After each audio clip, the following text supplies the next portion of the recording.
Good evening. Can you hear me now? Huh? What?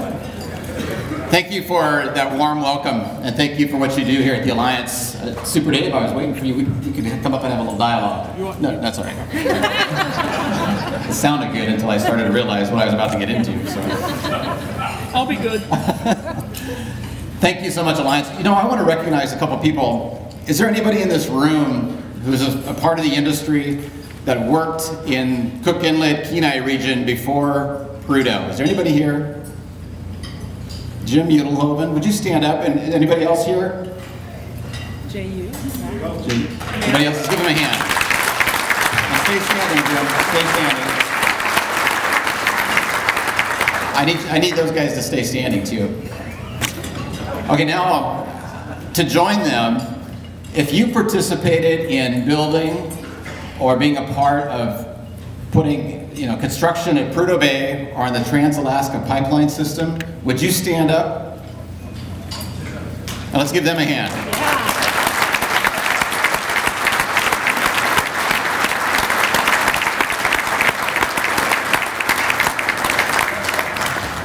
I just want you to know as your governor that we appreciate all that you have done and the vision that you have provided forward. Thank you so much for the time that you gave to us and that you've given us across the years. Thanks for working to grow opportunity for Alaska.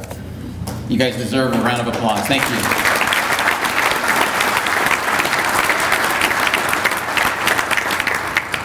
So how is Alaska doing the oil and gas sector? You know, it's, Tom, thank you for your service this last year here. And you mentioned the attempts, the things we've worked on together that we haven't quite succeeded yet in terms of increasing new production. But let me talk about a few good things that we've accomplished together, because we've had some good news and made good progress. One, we resolved that long-standing litigation over Point Thompson. That has cleared the way for new jobs, and it's cleared the way for a large diameter gas line.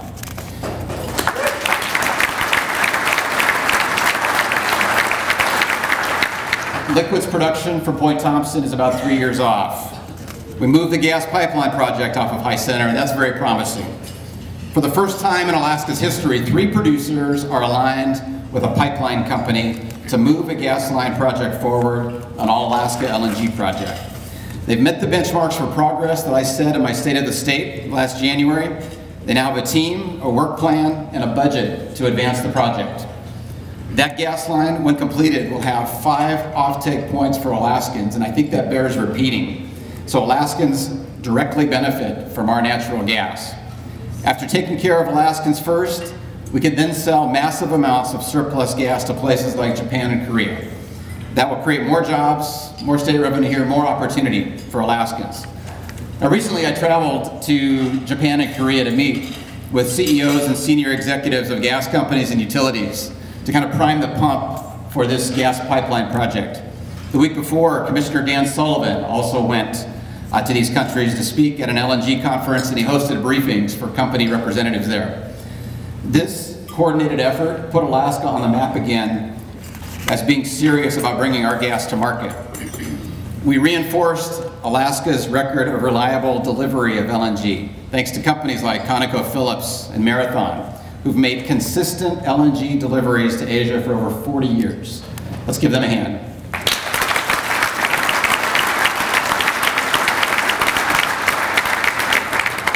Reliability and stability is a big deal in the Pacific Rim.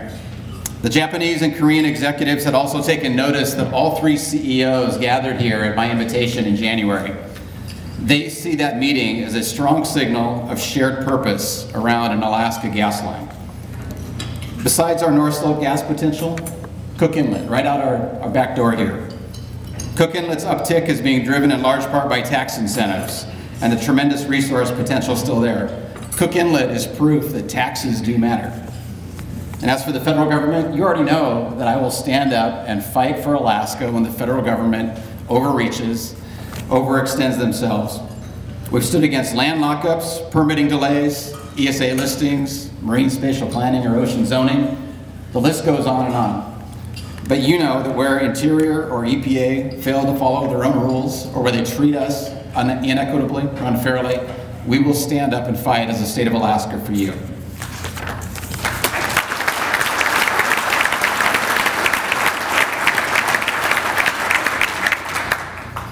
As Alaskans, we are blessed with a vast resource, not just in Cook Inlet, but on the North Slope and all around this state.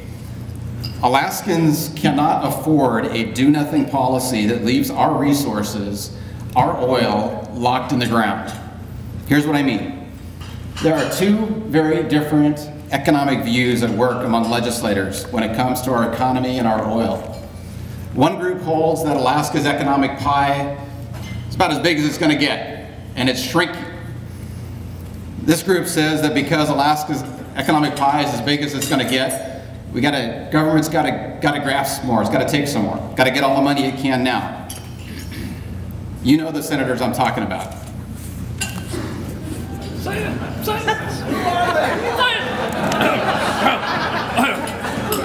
Senator Steering. Talk about Senators French, Wielechowski, Pascavan, and other like-minded senators. It's just a different view of economics and how it works. Another group of legislators and I hold that Alaskans can grow our economy. That this pie is not the pie, that this pie can be grown. This opportunity for Alaskans can be grown. In our state, more capital will flow here from other areas, more oil production will result, more jobs will be created for Alaska residents. We believe in growing the economic pie for Alaskans. You already know that. Now, I appreciate the work of the Alliance. Every one of you, or many of you, have been to Juneau multiple times to make the case for economic growth. The Alliance, the Make Alaska Competitive Coalition, every person in every group, every business that has participated in growing Alaska's future in this way, I want to say thank you. Your advocacy has been noticed, it's made a difference, and it will make a difference in the year ahead. You've worked with us on tax reform, regulatory reform, better access to lands, and more. You recognize that our future and that of our children and our grandchildren depend on winning the economic argument for growth, not passively accepting status quo decline. You all know that to turn around Alaska's oil production decline, we've got to be more competitive than Texas, than North Dakota, and many other places around this world. The senators I mentioned, and those who think like them, have done nothing to turn around declining North Slope production. They've done nothing to grow Alaska's economy. Instead, they protected status quo decline. First, in 2011, and I'm going to go through these arguments because I want you to hear them. I want you to hear them maybe from a new perspective, because they're being laid out. First, in 2011, these senators opposed growing oil production, saying, we're doing fine. See how those job numbers are increasing on the North Slope? Remember that? Conveniently, they didn't tell the public that the job numbers were up primarily due to maintenance work on an aging field, maintaining declining production, that shrinking pie. Well, then they said, new investment, that's going to happen without us lowering taxes. But in the legacy fields, the facts don't support that argument. Company dollars are moving away from Alaska's vast, untapped, viscous, and heavy oil resources in our legacy fields.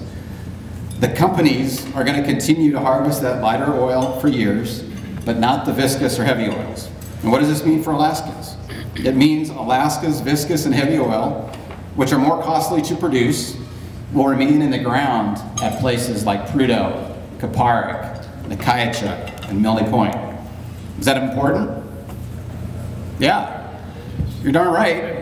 That's about 30 billion barrels estimated that are there. Simple math tells us that senators with a spine for decline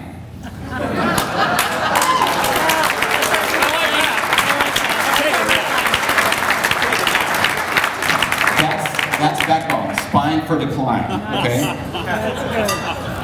They are costing Alaskans tens of billions of dollars in untapped, locked up, viscous and heavy oil in those legacy fields. The bottom line, our oil, Alaska's viscous and heavy oil, remains locked up even while prices are high. Alaskans cannot benefit from oil trapped in the ground, the result of doing nothing. Next, in 2011, these same senators moved off the jobs and everything's okay argument. They said, we need to study this some more. So they did.